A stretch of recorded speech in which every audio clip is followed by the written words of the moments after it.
था। भारतीय मध्यकालीन इतिहास में सबसे अधिक अगर भारत में कोई शासकों ने विस्तार किया तो है अकबर, है ना। तो अकबर को महान शासकों के रूप में जाना जाता है। अकबर की बात करेंगे तो अकबर मुगल वंश का क्या हुआ? अकबर और कोई नाम था अकबर का? क्या? अकबर ए आजम, अकबर ए आजम। और क्या था जी? बदरुद्दीन अकबर।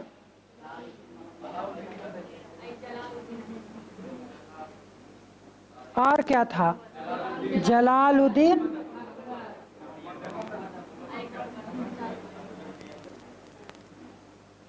जलालुद्दीन मोहम्मद अकबर। बताए थे अकबर के पिता थे हुमायूं और माता हमीदा बानो बेगम। माता कौन थी? हमीदा बानो बेगम। अकबर का जन्म 15 अक्टूबर 1542 ईस्वी को अमरकोट में हुआ था। अमरकोट में हुआ था। ये अमरकोट कहाँ है? सिंध प्रांत में, पाकिस्तान के सिंध प्रांत में अमरकोट है।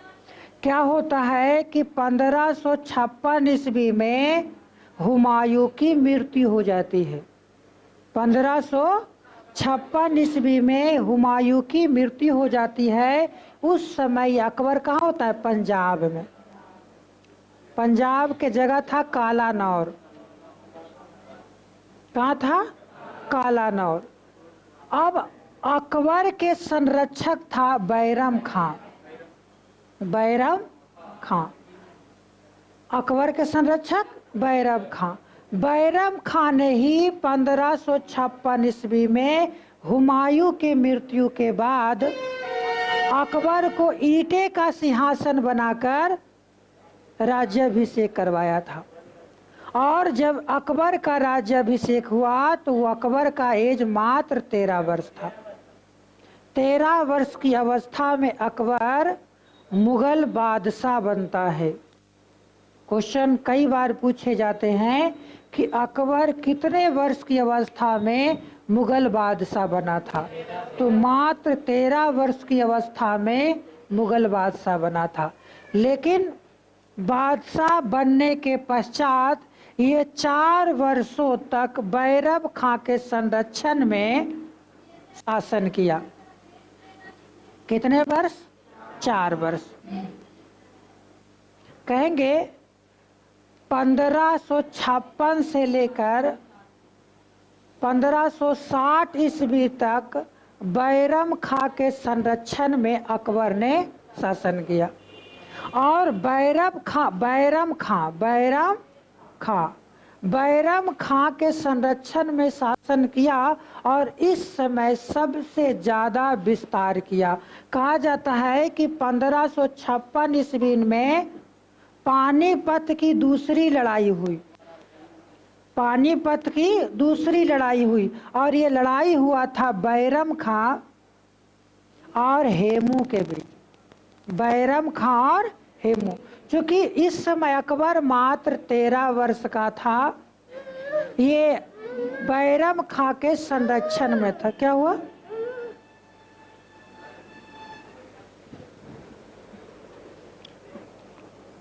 बैरम खां के संरक्षण में काम कर रहा था।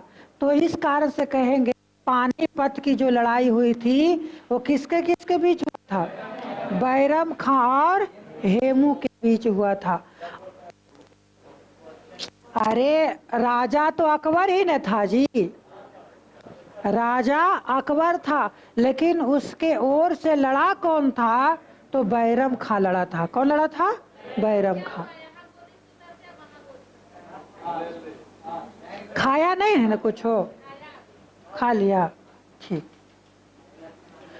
अब देखो कि इस प्रकार से 4 वर्षों तक बैरम खां के संरक्षण में अकबर शासन किया। 4 साल बाद कितना एज हो जाएगा इसका? 17 वर्ष। 17 वर्ष हो गया, अब सोचने विचारने की क्षमता आ गई। इसके बाद बैरम खां को 2 ऑप्शन दिया कि आप या तो रिटायर हो जाएं या मक्का चले जाएं। तो बैरम खां मक्का जाने का निर्णय लिया, लेकिन वापस जाते समय अहमदाबाद के पास एक व्यक्ति ने, कौन का नाम था? मोहम्मद खां। क्या नाम था? मोहम्मद खां ने निजी दुश्मनी के कारण बैरम खां की हत्या कर दिया। अब बैरम खां का खेला समाप्त। बैरम खां की पत्नी थी सलीमा बेगम, सलीमा बेगम, और इसका बेटा का नाम था अब्दुल रहीम।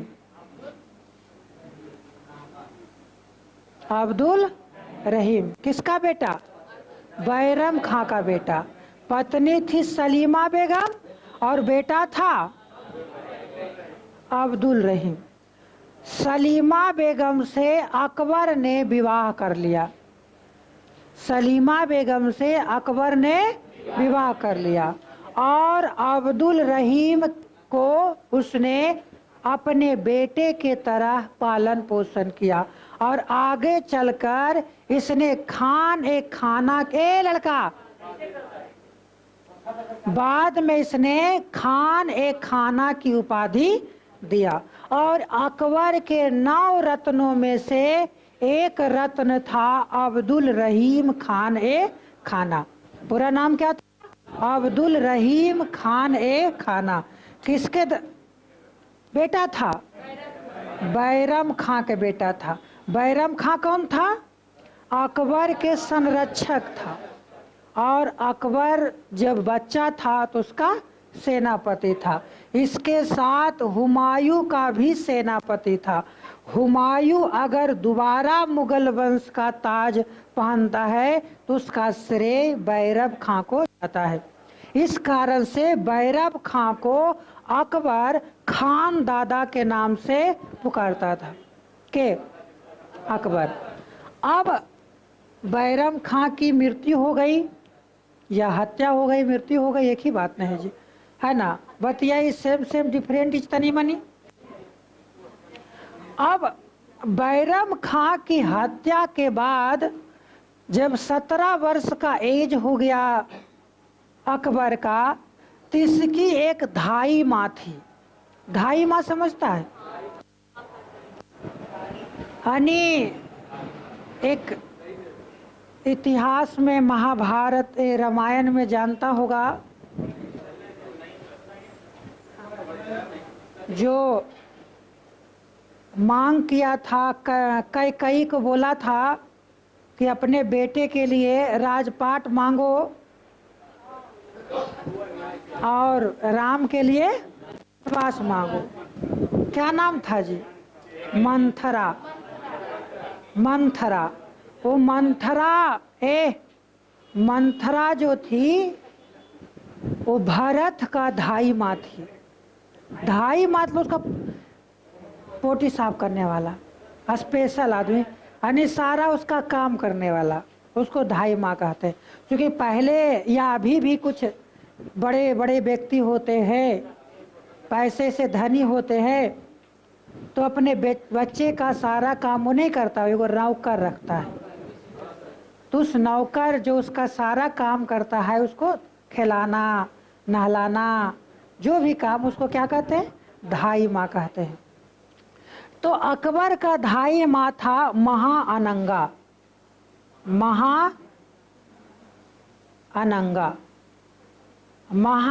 महाअनंगा।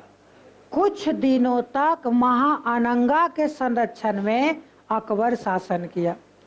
कुछ दिनों तक महाअनंगा के नेतृत्व में शासन किया। इसके शासनकाल को पेटीकोट शासन कहा जाता है। पेटीकोट शासन कहा जाता है। किसके शासनकाल को? जब अकबर महाअनंगा के संरक्षण में काम किया, उस काल को क्या कहा गया? पेटीकोट शासन कहा गया। बस में अब अकबर जो है अपना साम्राज्य का विस्तार करेगा। अब साम्राज्य के विस्तार करने के लिए उसने सबसे पहले आपको एक जगह था काठियावाद, या मध्य भारत कहेंगे, मध्य भारत। मध्य भारत के शासक था उस समय दुर्गावती। दुर्गावती, इस दुर्गावती से पहली बार युद्ध करता है। कब जी बताओ? 1564। 1564 ईस्वी में दुर्गावती से युद्ध करता है और मध्य भारत के क्षेत्र को जीत लेता है। फिर आपको दूसरा राजा उदय सिंह, राजा उदय सिंह जो मेवाड़ का शासक था, जो मेवाड़ का शासक था, उससे युद्ध करता है और मेवाड़ के क्षेत्र को मुगल के अधीन करता है। इसके बाद कई ऐसे आसपास के छिटपुटिया राजा थे, जैसे रणथंभौर के राजा, जैनपुर के राजा, ये सभी क्या करते हैं? अकबर की अधीनता स्वीकार कर लेते हैं। अकबर की अधीनता स्वीकार कर लेते हैं।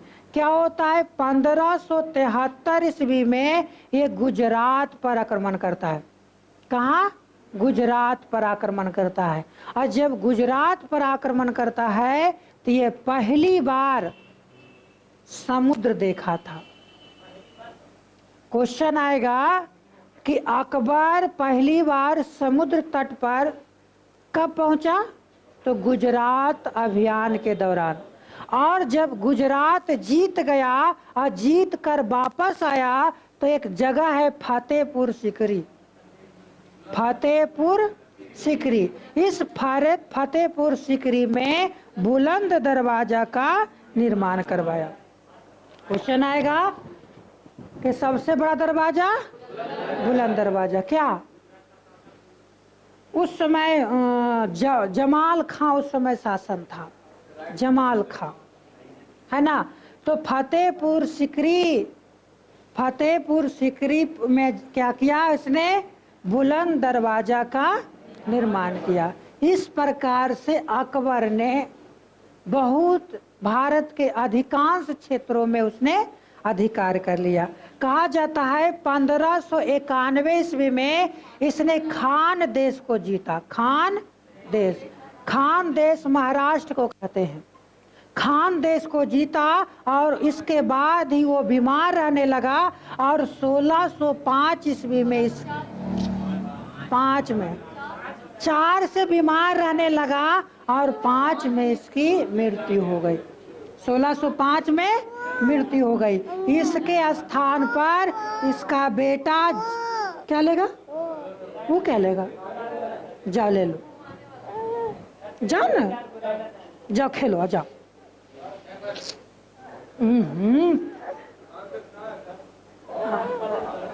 मेरे साथ क्यों तुम गर्मी में लड़? छोड़ो।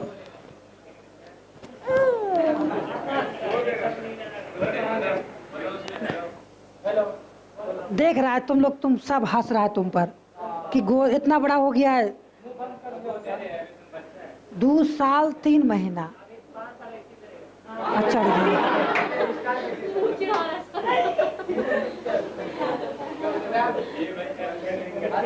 जाओ, वो दीदी पास बैठ जाओ, जाओ जाओ, ऐजा बैठेगा, बैठ जाओ, जाओ जाओ। नहीं जाएगा, छोड़ दो।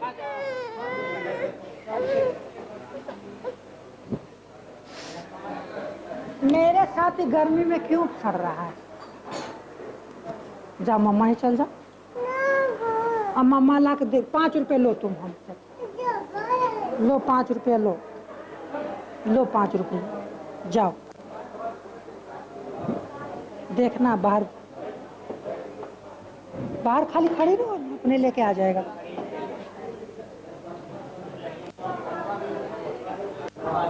पहले रिश्वत लिया, ए हल्ला, रिश्वत लिया तब गया।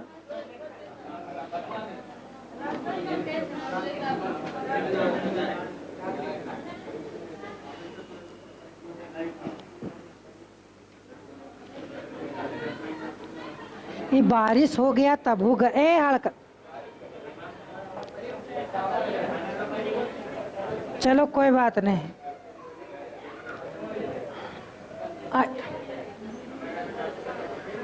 आप देखेंगे अकबर की आर्थिक नीति। एक और नीति आपको कहे कि अकबर ने राजपूत राजाओं से निपटने के लिए उसने राजपूताना नीति अपनाया था। राजपूताना नीति के तहत उसने क्या किया, राजपूत राजाओं या राजपूत परिवारों के साथ वैवाहिक संबंध स्थापित किया। उन राजघरानों में अकबर ने क्या किया, अपने परिजनों को या अपने खुद विवाह किया। जोधाबाई, जोधाबाई जिसका बचपन का नाम हरकाबाई था, उससे उसने विवाह किया। अब देखो कि अकबर राजपूताना नीति के तहत राजपूत के जो बड़े बड़े व्यक्ति होते थे, प्रतिष्ठित व्यक्ति होते थे, उसको अपने दरबार में बड़े बड़े पद प्रदान करता था। जैसे आपको टोडरमल,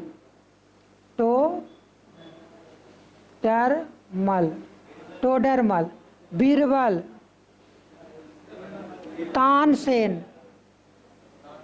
तानसेन, ये और था तुलसीदास, जो रामचरितमानस लिखा था।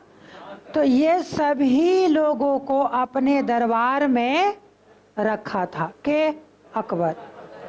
अब अकबर के आर्थिक नीति को देखेंगे तो अकबर का जो आर्थिक नीति था वो शेर शाह सूरी के आर्थिक नीति पर आधारित था। अकबर के जो नीति था, आर्थिक नीति था, वो किस पर आधारित था? शेर शाह सूरी जो आर्थिक नीति अपनाया था उसी पर आधारित था। लेकिन टोडरमल ने इसमें संशोधन किया था। राजस्व नीति में टोडरमल ने संशोधन किया था, क्योंकि टोडरमल जो था अकबर का दीवान था, अकबर का राजस्व पदाधिकारी था, है ना। अब अकबर ने क्या किया, टोडरमल ने क्या किया, इसने टैक्स वसूलने के लिए एक पद्धति चलाया जिसको बोलते हैं 10 साला पद्धति। क्या बोला जाता है? 10 साला पद्धति। इस 10 साला पद्धति में क्या होता था कि 10 सालों की उपज, कृषि से जो 10 साल में उपज होता था उसके आधार मानकर टैक्स लिया जाता था। इसने दूसरा काम किया मनसबदारी पर था। मनसबदारी व्यवस्था की शुरुआत किया।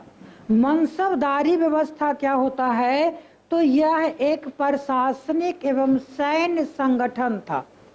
प्रशासनिक एवं सैन्य संगठन था। इसमें क्या होता था कि जो जितना बड़ा पदाधिकारी होता था उसको उतना बड़ा मनसब माना जाता था, और जितना बड़ा मनसब होता था उतना ज़्यादा उसको टैक्स वसूलने का अधिकार होता था। इसने एक और बनाया जागीरदारी व्यवस्था। कौन सी व्यवस्था? जागीरदारी व्यवस्था। अपने सैनिकों को, अपने यहाँ कार्य करने वाले व्यक्तियों को नगद वेतन नहीं देता था, बल्कि उसके स्थान पर जागीर देता था। उसके स्थान पर जागीर देता था। जितना बड़ा मनसब होगा, जितने बड़े अधिकारी होंगे, उतना ज़्यादा उसे जागीर प्रदान किया जाता था। मान लिया जाए कि किसी को 4 गांव मनसब के रूप में दिया जाता था, किसी को 8 गांव मनसब के रूप में दिया जाता था, किसी को 1 गांव जागीर के रूप में दिया जाता था। यानी जितने बड़े अधिकारी होते थे उतने बड़े क्षेत्र में उसे जागीर दिया जाता था। तो ये तो आपको अकबर का राजस्व नीति थी कि कैसे कैसे करके हम राजस्व की प्राप्ति करेंगे। तो इसके लिए 10 साला व्यवस्था लाया, मनसबदारी व्यवस्था लाया और जागीरदारी व्यवस्था लाया के अकबर। क्वेश्चन आएगा कि 10 साला प्रणाली की शुरुआत किसने किया था? अकबर ने। 10 साला प्रणाली की शुरुआत अकबर ने 1580 ईस्वी में किया था। कब? 1580 ईस्वी में किया था। 10 साला का मतलब 10 वर्षों का उपज को आधार बनाकर टैक्स लेना। 10 वर्षों को उपज का आधार बनाकर या औसत निकालकर टैक्स वसूलना। मनसब तय करता था कि कौन सा अधिकारी को कौन सा काम मिलेगा और कितने बड़े अधिकारी होंगे, वो कौन तय करता था? मनसब। तीसरा, जागीरदारी व्यवस्था। नगद वेतन ना देकर अधिकारियों को क्या देता था? जागीर देता था। तो जागीरदारी व्यवस्था की भी शुरुआत किसने किया? अकबर ने किया।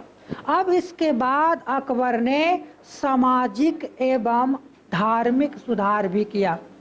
सामाजिक, धार्मिक और शैक्षणिक सुधार किया। क्या क्या? सामाजिक, धार्मिक और शैक्षणिक सुधार किया। सामाजिक सुधार क्या किया इसने? तो सती प्रथा, बाल विवाह, है ना, इस पर इसने बैन लगा दिया। सती प्रथा, बाल विवाह पर अकबर ने रोक लगा दिया। इसने क्या किया कि लड़की की शादी का एज 14 वर्ष और लड़कों का शादी का एज 16 वर्ष निर्धारित किया। विधवा को पुनः विवाह करने का अधिकार दिया गया। विधवाओं को पुनः विवाह करने का अधिकार दिया गया। तो ये सभी आपको इसने सामाजिक सुधार किए। दूसरा जो है धार्मिक सुधार क्या किए? इसने जजिया कर जो गैर मुस्लिमों से लिया जाता था, गैर मुस्लिमों से जो कर लिया जाता था जजिया कर, उसे समाप्त कर दिया। हिंदू इधर नहीं आया, हिंदुओं पर तीर्थयात्री कर लिया जाता था। कहीं भी आप घूमने जाएंगे, मंदिर में पूजा करने जाएंगे, गंगा में स्नान करने जाएंगे, तो उस पर भी एक टैक्स लगता था। अकबर ने इस टैक्स को भी समाप्त कर दिया। अकबर ने क्या किया कि अपने दरबार में सभी धर्मों के लोगों को, प्रतिष्ठित व्यक्तियों को बुलाकर उससे धर्म की चर्चा करता था। तो धार्मिक दृष्टि से अकबर सभी धर्मों को एक साथ सम्मान करता था। अब शैक्षणिक बातें कल आपको लिखाए थे, किसने ज्योतिषी विज्ञान, गणित, खगोल विज्ञान, भौतिक शिक्षा, इन सभी शिक्षाओं पर इसने ध्यान केंद्रित किया कि भौतिक विज्ञान भी पढ़ना है, रासायनिक विज्ञान भी पढ़ना है, खगोल विज्ञान भी पढ़ना है, ज्योतिषी विज्ञान भी पढ़ना है। इन सभी पर जोर किसने दिया? अकबर ने। तो इसने सामाजिक सुधार किया, आर्थिक सुधार किया और शैक्षणिक सुधार किया, है ना। इसने कई स्मारकों का भी निर्माण किया। कल बताए थे इसने आगरा में क्या बनाया? लाल किला। आगरा में इसने लाल किला का निर्माण करवाया था के अकबर ने। क्वेश्चन कई बार पूछे जाते हैं कि दिल्ली के लाल किला किसने बनवाया? शाहजहां ने। लेकिन आगरा का लाल किला किसने बनवाया? तो अकबर ने। बस में गया। अब देखना है कि अकबर के दरबार में 9 रत्न रहा करते थे। क्योंकि अकबर खुद अनपढ़ था, लेकिन ये कई भाषाओं का जानकार था, कई धर्मों का जानकार था। अपने दरबार में अलग अलग धर्मों के लोगों को बुलाता था और उससे वो शिक्षा ग्रहण करता था। तो कहेंगे सर लिखे तो आए नहीं करता था। तो गलती सीख लेगा। अगर कोई बता दिया सर ये गलती बता रहा है तो उसको फांसी पर नहीं लटका देगा। क्योंकि एक उसके दरबार में एक ही विद्वान नहीं था, 9 विद्वान था और सभी विद्वान एक से एक, जिसमें तानसेन, बीरबल, अब्दुल रहीम खाने खाना, फिरदौसी, ये सभी जो थे इसके प्रमुख दरबार में रहने वाले नवरत्न थे। एक पीछे भी नवरत्न की बात करते हैं। जब गुप्त वंश था, गुप्त वंश के शासन काल में भी नवरत्न रहा करते थे। चरक का नाम सुना होगा, जिसे आयुर्वेद के पिता कहा जाता है। चरक, जिसने चरक संहिता लिखा। आर्यभट्ट का नाम सुना होगा, जिसने जीरो का आविष्कार किया और बोला कि पृथ्वी के चारों ओर या सूर्य के चारों ओर पृथ्वी घूमता है, चक्कर लगाता है, वो था आर्यभट्ट। तो प्राचीन काल में भी, गुप्त काल के शासन काल में नवरत्न रहा करते थे और इसके अकबर के शासन काल में भी नवरत्न रहा करते। नवरत्न का मतलब हो गया कि अकबर को सलाह देने वाला, अच्छे सलाह देने वाले को नवरत्न कहा जाता था। समझ में आ रहा है ना? आज 400 रुपये कहिए देगा।